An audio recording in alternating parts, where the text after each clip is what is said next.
There will be no declaration. Burn the colony.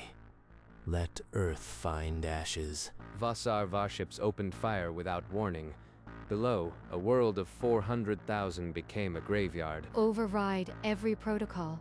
Get a signal to Earth before they jam us. This is Governor Chen. Hesperia IV is burning. We need immediate. The message punched through the chaos. A narrow beam laser aimed at Seoul. The bombardment continued for 11 minutes. No structures survived. Surface scan complete. Hesperia IV is a cinder. Inform the Emperor. Governor Chen did not survive the first impact. Her message outlived her. The Vassar returned to their patrols, unaware that Earth had already been warned. The message would arrive in 72 hours, and the galaxy would learn what minor meant to humanity. 72 hours after the attack, the signal reached Earth. Premier Holloway assembled the council. The chamber fell silent as the recording played. The final transmission contained the colony's death certificate: 402,000 civilians killed. Cause: orbital bombardment. We must send a diplomatic protest. The hierarchy will withdraw if we apply pressure. You want to talk while our colony is still burning? They murdered 400,000 of us. The Vassar bet that Hesperia was small enough to erase without consequence. They bet wrong. Under Article 7 of the Earth Charter, I invoke Standing Order 7. The chamber erupted. Most believed the order was a myth from a paranoid past. There will be no discussion. The order is already in motion. Standing Order 7 had been invoked. None of them understood what that meant. Standing Order 7 was not a myth. It was a promise, 2 centuries old. Transmit the activation code to every way station. Send it now. The signal leapt from Earth, aimed at coordinates that did not exist on any public chart in the dark between stars. A station older than the Vassar Empire received the command. On an ancient display, a single line: Protocol Activation Timer. 0 hours, 0 minutes, and 0 seconds. It's cryopods that had waited since the signing began their thaw cycle.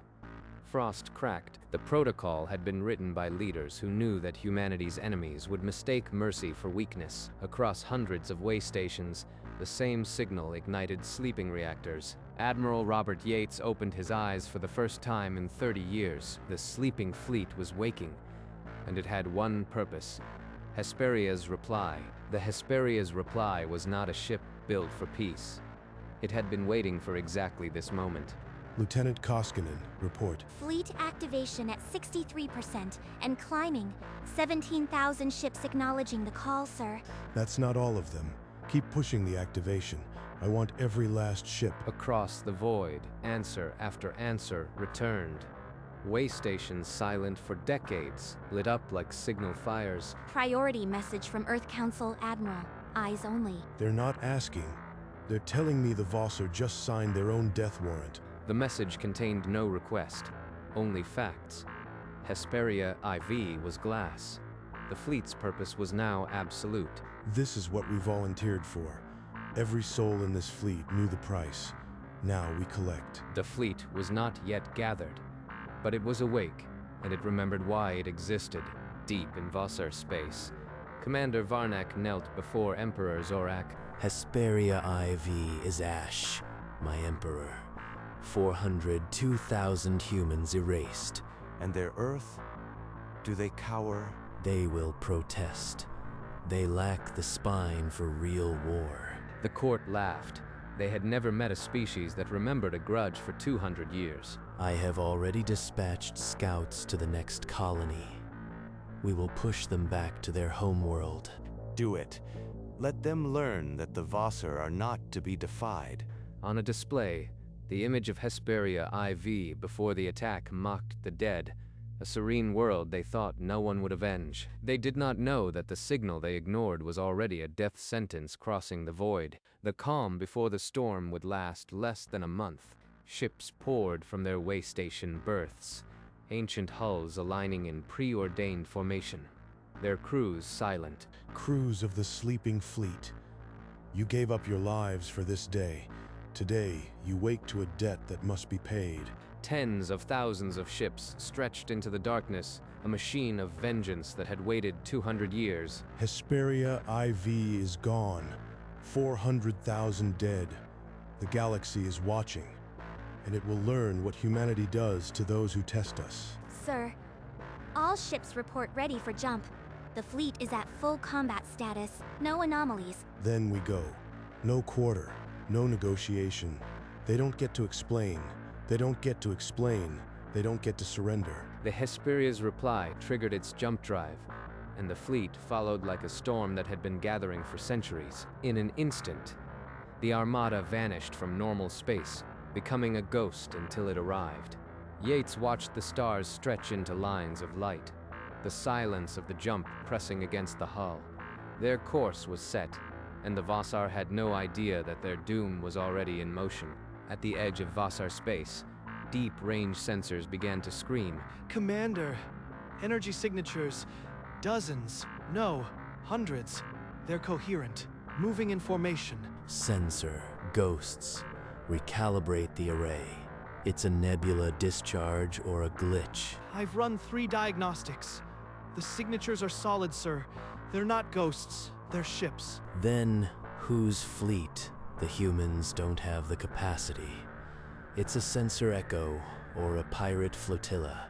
But the signals continued to multiply, forming patterns that no pirate fleet had ever displayed. Dispatch a scout probe. Silent running.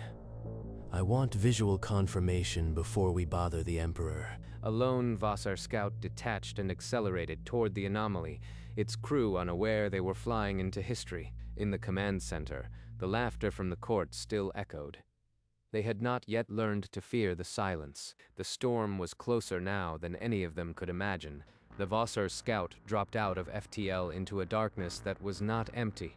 Ahead, the stars had vanished, swallowed by metal shapes so numerous they formed an artificial horizon. Commander, look at this. It's not a fleet, it's a horizon of ships. That cannot be the humans. They lack the shipyards for a force of that scale. The scout's sensors updated, each sweep adding more hulls to the count. Thousands, tens of thousands. We didn't poke a nest, we kicked a mountain, and it's falling on us. The tactical sphere shrank Vossar's space to a tiny cluster, ringed by approaching red signatures. Get me the Emperor. Now, tell him, the humans are not protesting. They're advancing, sir. No response to hails.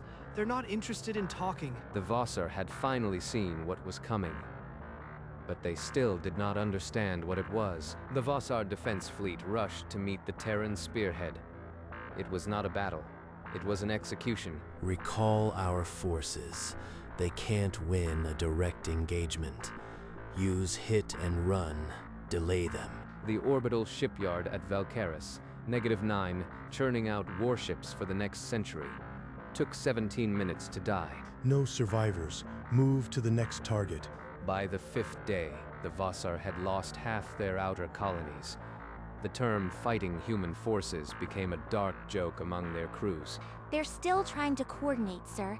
They haven't figured out we know their protocols. They're reading our tactical network. Every move we make, they're already there. The Terran advance did not slow. It did not veer. It followed a line drawn 2 centuries ago. Status on the homeworld approach. Mira's answer was a number. 8 days until they reached the Vossar capital. 8 days later, the Terran fleet dropped into the Vossar capital system. 50,000 warships blotted out the stars. 50,000 vessels. It's not a fleet. It's an extinction event. Open a channel to the human flagship. This is Commander Varnak. We request terms. We will withdraw from all Terran territory. The reply came not from the fleet, but from Earth. Holloway's voice cut across every frequency. The Vossar hierarchy destroyed Hesperia, IV. Now the hierarchy will be destroyed. We refuse your surrender. There will be no negotiation. The broadcast ended. The Terran fleet moved forward, surrounding the Vossar homeworld. You heard the premier. All ships, Engage the defense platforms. Leave nothing, we start here. The first volleys of cyan fire lanced out, and the sky over the Vossar capital began to burn. They won't even let us beg. They don't want surrender. They want us gone. The human armada sealed the system. For the Vossar, there was no way out. Amid the chaos, a Vossar analyst pulled data from a burst Terran transmission. The encryption was ancient, and it contained a timestamp. Commander, the activation protocol. It's 200 years old. It predates our species' contact with humans. They didn't draft this in response to Hesperia. They signed it before we ever crawled out of our homeworld. Standing Order 7 had been authored long before the Vossar Empire was even a memory in the galaxy's history. We didn't walk into a retaliation. We walked into a machine built for a war we weren't even born for. 200 years. They planned for someone to push them this far. Today, it's the Vossar. Tomorrow, it could be anyone. The revelation spread like a virus through Vossar comms. Ships halted their maneuvers, crews paralyzed by the weight of history. We're losing cohesion. 3 squadrons are broadcasting surrender on open channels. They say the humans won't accept, but they're trying anyway. Then we die here. But we die knowing we were not defeated by a response. We were erased by a plan. The Vossar, now aware they were an afterthought in a centuries-old protocol, fought on but hope was already dead. Admiral, message from Premier Holloway. 2 words, end it. So that's it. One order to erase a species. And I am the one who has to give the command. All ships from my mark. Execute Plan Omega. No deviation. Target the homeworld surface. Plan Omega confirmed. All ships synced. Planetary bombardment solution locked. We await your mark, sir. Yates met Mira's eyes across the bridge. No words were needed. She nodded once. The order cascaded through the fleet. 50,000 ships shifted formation. Their target now the entire planet. There was no turning back now. The Vossar homeworld hung beneath them, unaware that its last dawn was breaking. Sir, all vessels report green on your command. For Hesperia. For every colony that ever fell, burn. The mark was given. Cyan beams brighter than suns lanced into the Vossar atmosphere, igniting the air itself. They're not just burning cities, they're burning the sky. The capital city vanished in a single coordinated strike, a firestorm that erased history. Varnak's flagship shook under the shockwaves, its systems screaming failure. This is Commander Varnak. If any Vossar survive, remember, we were judged by a species that planned our extinction before we drew breath. The transmission cut. Below, the Vossar homeworld became a sphere of molten glass. Status on the enemy flagship. Debris field, sir. Enemy flagship is gone. No escape pods detected. The Vossar hierarchy had been decapitated, but the Terran fleet did not stop. Somewhere in the static, Varnak's last words echoed across dying Vossar networks. They were a safe bet. In the 16 days that followed, the Terran fleet hunted every Vossar asset, shipyards, colonies, deep space stations. Nothing was spared. Make it quick. I want confirmation on every target within the hour. Squadrons reporting in. Velkaris shipyard is gone. The Ossiron colony is dark. Only the deep stations remain. At Deep Space Station X Nekis 11, a Vossar commander broadcast surrender. The reply was a single lance strike, then silence. There were no negotiations, no survivors. The Terran fleet treated the Vossar eradication as a task, not a war. Admiral, final sweep complete. All Vossar space is silent. No signals, no ships, no life signs. Then we've done what we came for. All ships, stand down from attack formation. Regroup at the rally point. 50,000 warships, untouched, assembled in a region that had been Vossar space just weeks before. It was now a graveyard. 400,000 colonists, an entire species, and we just checked a box. But the fleet's mission was complete, not finished. Earth still had to deliver its lesson to the galaxy. A lone Vossar civilian transport, missed by the Terran sweep, fled into the void carrying the death screams of its species. Aboard the freighter, Silent Vigil, Captain Soren intercepted the distress call. Vossar space has gone silent. The entire region is a grave. The message contained fragments. 50,000 ships, cyan fire, a world turned to glass. They erased an empire in 18 days. What kind of species does that? Soren forwarded the recordings to every trade guild and diplomatic channel he could reach. Within hours, the footage was dissected on 100 worlds. Fear bloomed in chambers that had once dismissed humanity. Earth didn't negotiate. They collected. But the message held no mention of way stations. Only the result. The unknown cause was more terrifying than the weapon itself. The galaxy began to ask a question humanity had already answered. What else is hidden in the dark? 12 days after the Vossar fell silent, Earth Council broadcast a single message to every known frequency. We protected our own. Hesperia IV is avenged. The Vossar hierarchy is no more. Earth does not seek conflict, but anyone who harms our colonies will learn that we never forget and we never forgive. The broadcast ended without apology or explanation, only a warning wrapped in silence. What Earth did was genocide, but they did it with a fleet we cannot match. They aren't just warning us. They're telling us we can't stop them. Across the galaxy, diplomats condemned the attack but did not dare threaten. Humanity became a feared power, isolated but untouchable. Where did those ships come from? How many more are out there? Earth had taught its lesson, and every species that heard it started looking at the dark between stars a little differently. The Terran fleet returned to the dark space way stations, slipping back into the silence they emerged from. All ships docked, Admiral. Cryo preparation complete. Good. Begin the sleep cycle. Across hundreds of way stations, crews filed back into their pods, the ritual of renewal repeating. In the corridor of Hesperia's reply, Yates paused before a terminal, recording his final log. Standing Order 7 is complete. Hesperia is avenged.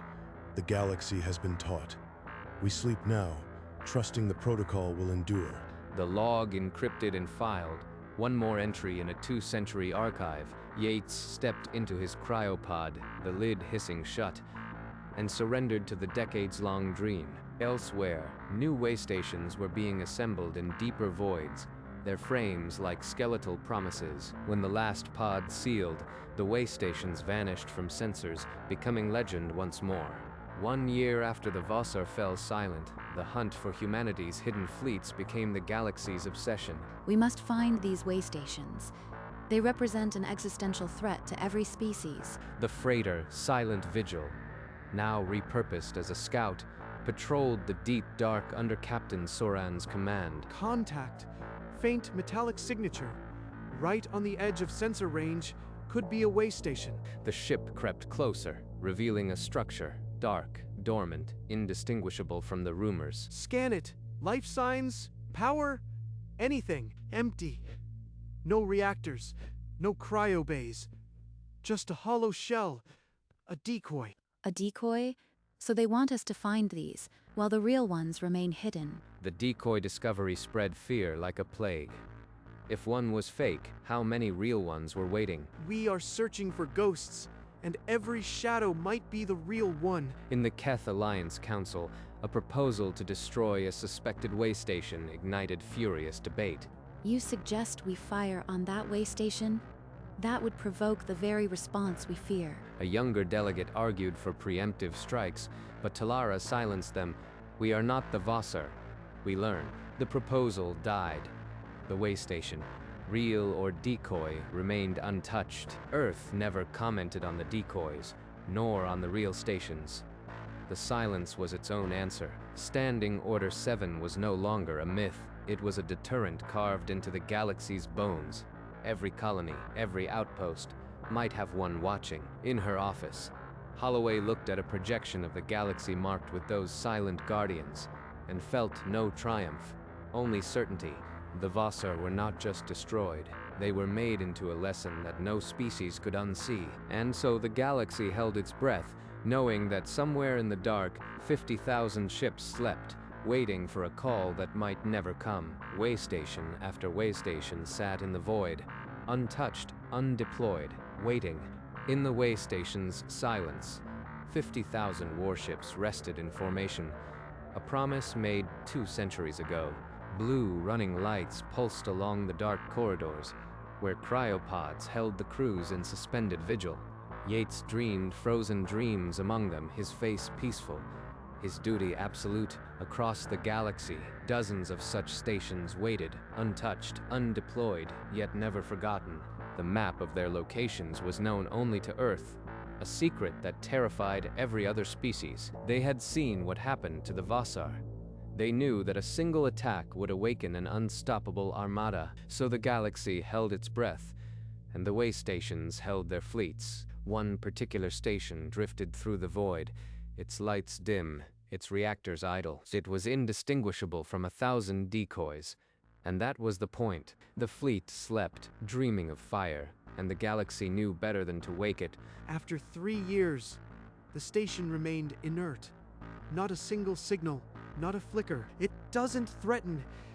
It just exists, and that's enough. The galaxy had grown accustomed to the waystations. Fear became routine, vigilance blended into policy. Not a single Terran colony had been attacked since Hesperia. The lesson held. They don't need to fight. They won by preparing. Earth's name became a byword for consequence. The Vassar were a memory, but the question endured. Diplomats spoke in hushed tones, knowing that somewhere, sleeping fleets listened for a signal that would end them. Humanity never bragged. They never explained. The silence was more terrifying than any threat. The protocol was not a weapon, it was a guarantee, and the galaxy had learned to respect it.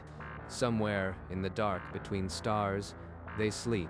Among the decoys in the shadows, one waystation drifted that was no decoy. Inside, ringed by blue light, 50,000 warships waited in perfect formation, a silent judgment. Admiral Yates and his crews slept on, their faces tranquil, their duty absolute. The signal that would wake them remained silent, coiled in a machine more patient than any species. Century after century, the waystations had no purpose but to exist, and that existence was enough. Humanity's safe bet had become a permanent shadow over every star that might consider Hesperia's fate. The camera pulled back, the station shrinking to a speck among countless stars. It became indistinguishable from 1,000 decoys, from the void itself, and in that darkness, where no light reached, the sleeping fleet became legend once more. The screen faded to black, but the knowledge remained.